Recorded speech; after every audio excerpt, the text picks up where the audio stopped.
কি অবস্থা সবার, কেমন আছেন? আশা করছি খুব ভালো। তো অনেকদিন পর একটা ভিডিও নিয়ে আপনাদের সামনে হাজির হলাম। সো বেসিক্যালি অনেকদিন ধরে ভিডিও দেওয়া হয় না, and তার মধ্যে আমার লাইফের একটা বড় একটা ড্র ডাউন হয়ে গেছে। আপনারা অনেকেই জানেন যে আমার আব্বা মারা গেছে গত 30শে জুন, এবং এটা নিয়ে অনেক ইমোশনালি ডাউন ছিলাম। বাট তারপরেও জীবন তো জীবনের নিয়মই চলে, মৃত্যুই সত্য, এটাই বাস্তব। কিন্তু তারপরেও মানুষের জীবন জীবনের নিয়মে চলে। তো এই জন্য বেসিক্যালি আমি হচ্ছে এখন থেকে আবার নতুন করে শুরু করতেছি। এনিওয়েজ, আমার এখানে কয়েকটি ইন্ডিকেটর আছে, ইন্ডিকেটরগুলো একটু অ্যালার্ট দিতেছে, সেগুলো আমরা একটু ইগনোর করি। সো আজকের টপিক হচ্ছে, আমি যে বিষয়টি নিয়ে কথা বলতে যাচ্ছি সেটা হচ্ছে গোল্ড ট্রেডিংয়ের জন্য আইসিটি অর মালয়েশিয়ান স্নার কোনটা আপনার জন্য শেখা বেটার হবে। যেহেতু আমি ধারাবাহিকভাবে কোর্স দিব সম্ভবত এই মাসেই 10-15টা ভিডিওর। সো ভিডিও দিলে তো অবশ্যই আপনাদেরকে এক্সপ্লেইন করা লাগবে যে আসলে কোন স্ট্র্যাটেজিটা আপনাদের জন্য পারফেক্ট হবে। সো দেখেন, অনেকেই আইসিটি শিখে, বাট আমিও আইসিটি শিখছি ট্রেডিংয়ের প্রথমে, কিন্তু আমরা আইসিটি শিখি কারণ এটা অনেক পপুলার একটা স্ট্র্যাটেজি। সব জায়গায় ভিডিও পাওয়া যাইতেছে বা মানুষ বানাইতেছে বা সামথিং এলস। কিন্তু সমস্যা যেটা হইছে সেটা হচ্ছে এর কমপ্লেক্সিটি। অর্থাৎ আমি যদি আইসিটি এবং ভিএস এমএসএনআর,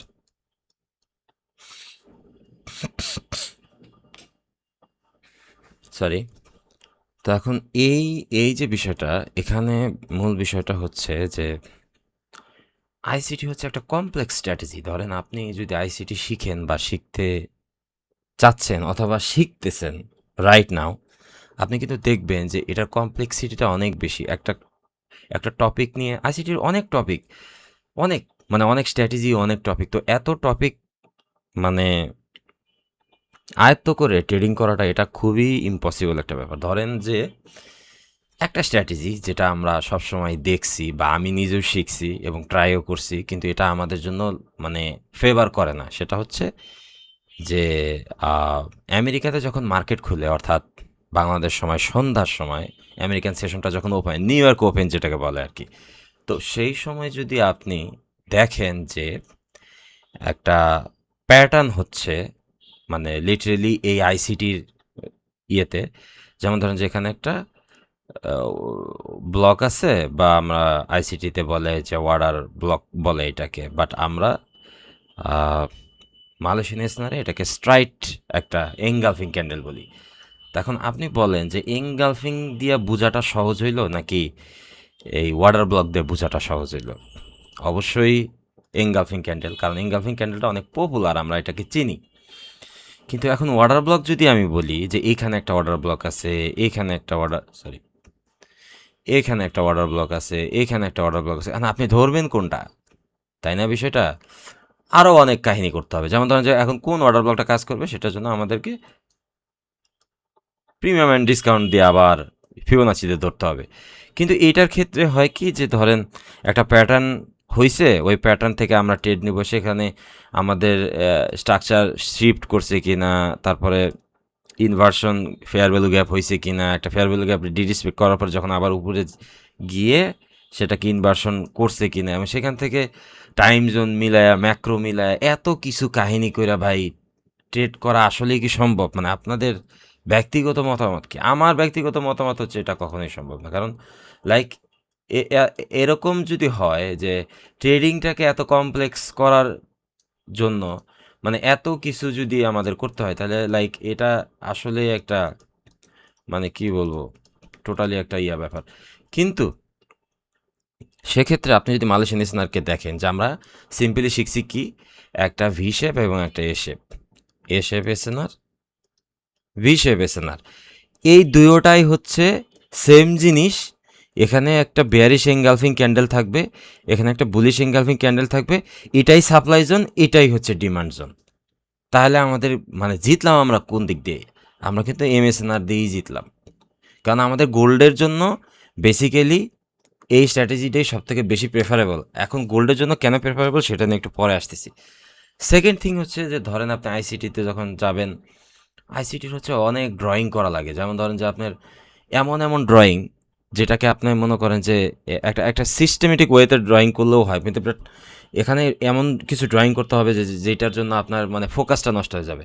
কিন্তু এমএসএনআর আমরা কি করি, একটা এসে হিসেব মার্ক করে রাখলে আমরা কিন্তু সেম খুব ইজিলি এখান থেকে ট্রেড আমরা নিতে পারি। যদি আপনারা এটাকে যখন স্টাডি করবেন প্রপারলি, তখন আপনারা বুঝতে পারবেন যে বেসিক্যালি এটা কীভাবে কাজ করে। সো এই প্রসিডিউরটা ফলো করলে কিন্তু আমরা খুব সহজেই এখান থেকে কিন্তু অনেক কিছু গেইন করতে পারি। And next thing is that যে এমএসএনআরের হচ্ছে আপনার একটা ওয়ার্ল্ড ওয়াইড গ্রহণযোগ্যতা আছে। সেটা কিভাবে? এটা অ্যালগোরিদমিক ওয়েতে চলে। যেমন আমি যদি আপনাদেরকে একটা লাইভ চার্টেই দেখাই, যেমন ধরেন এই জায়গায় হচ্ছে লাইভ চার্ট বলতে যত হিসেব আছে সব কিছুতেই এই মার্কেটটা সবসময় ফলো করে।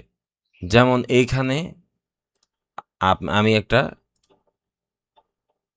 হিসেব মার্ক করলাম। এখন আমি কিন্তু জানি না যে এটা এখান থেকে রিসপেক্ট করছে কিনা, আমি কিন্তু দেখি নাই, বা এটা কোনো প্রিয়া না।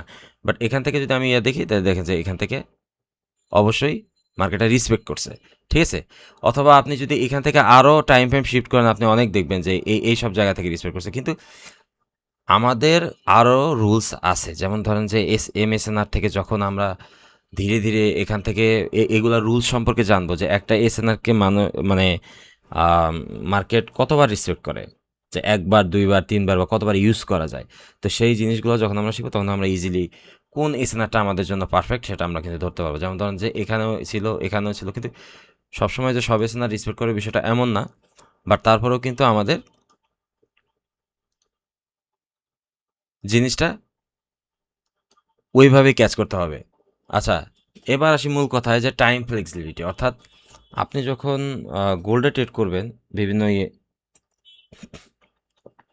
যেমন ধরেন আপনি আইসিটি দিয়ে বিটকয়েন ট্রেড করতেছেন। এখন বিটকয়েন যদি আপনি ট্রেড করেন আইসিটি ইউজ করে, তাহলে আপনার হবে কি, যে আপনি বেসিক্যালি যখন আপনি আইসিটিতে বিটকয়েন ট্রেড করতে যাবেন, তখন কিন্তু বিটকয়েনের যে মুভমেন্ট, সেটা কিন্তু বেসিক্যালি আমাদের একটা টাইমে চলে। আপনি দেখবেন সারা দিন এরকম কনসালটেশন করতেছে, অ্যান্ড লাস্টলি মানে নিউ ইয়র্ক সেশনে এটা এই যে কোনো একদিকে বুম বুম এরকম মুভ হচ্ছে।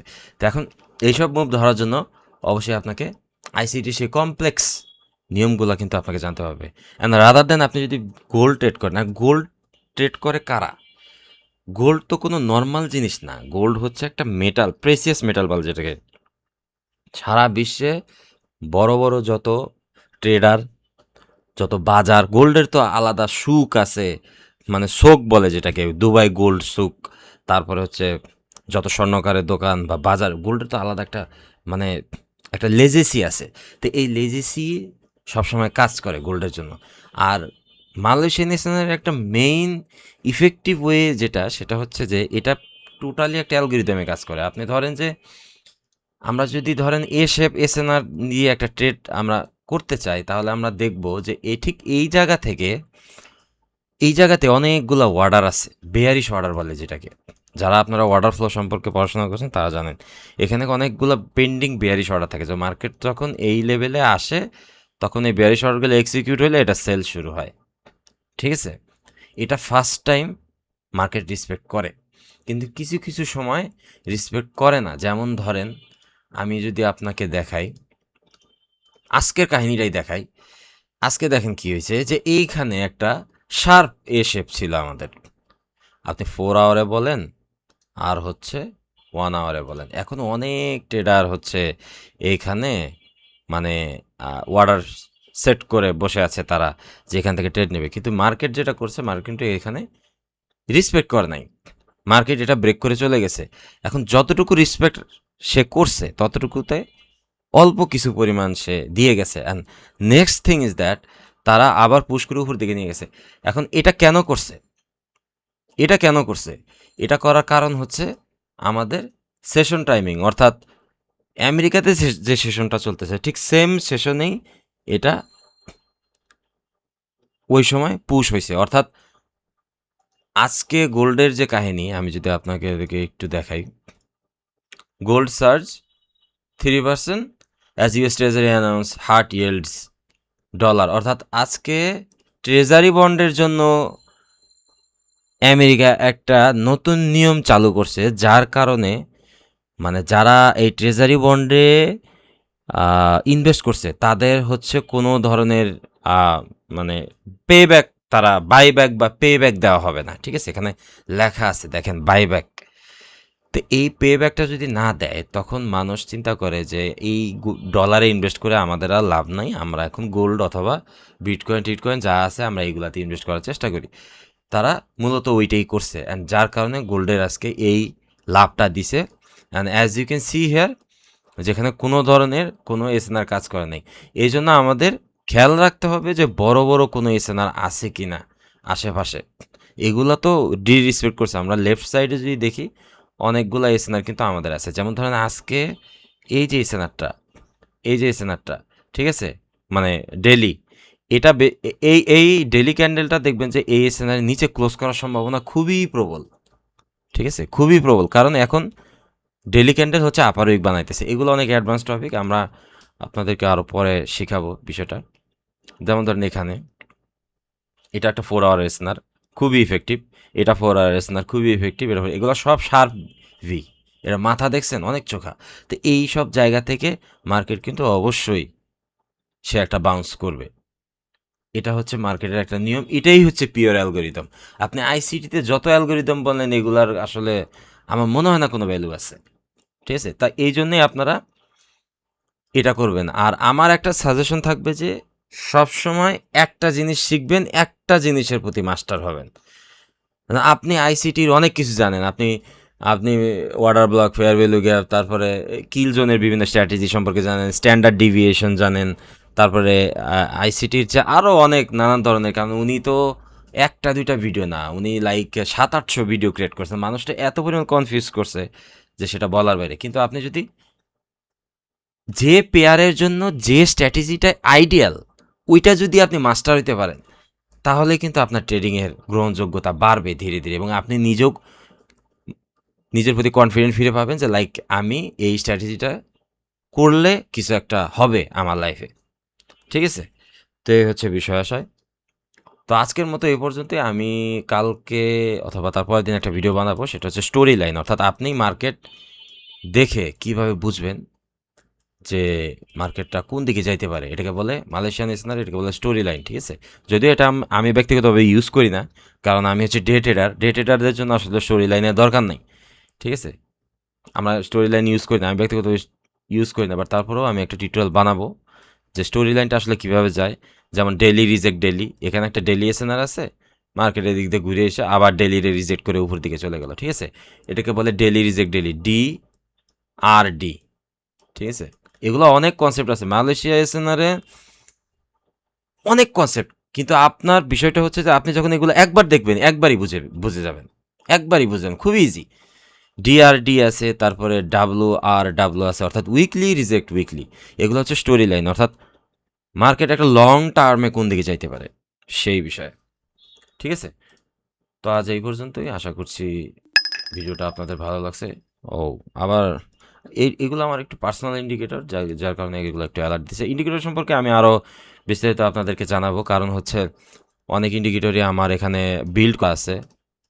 এগুলো সম্পর্কেও আমার অডিয়েন্সদের আমি একটা ধারণা দেওয়ার চেষ্টা করবো যে আসলে ইন্ডিকেটরও কীভাবে আপনাকে প্রফিটেবল বানাতে পারে। অনেকে মানে বয়ান দেয় এসে যে ইন্ডিকেটর ফেক জিনিস বা স্ক্যাম, এই সে অমুক তমুক। এটা আসলে না ভাই, আপনি অন্ধের মতো ইন্ডিকেটর ফলো করলে তো হবে না, আপনি একটা ইনসাইট ফলো করবেন। যখন আপনি ইনসাইট ফলো করবেন তখন আপনি সেখান থেকে অনেক কিছু করতে পারবেন। বাই দ্য ওয়ে, সো আজকের জন্য এতটুকুই ছিল। আশা করছি পরবর্তী ভিডিওতে আপনাদের সাথে দেখা হবে। আর আমার টেলিগ্রামের চ্যানেল নিচে থাকবে, আপনারা সবাই ফলো করে দেবেন ইনশাল্লাহ। তো দেখা হচ্ছে নেক্সট ভিডিওতে। Till then, take care.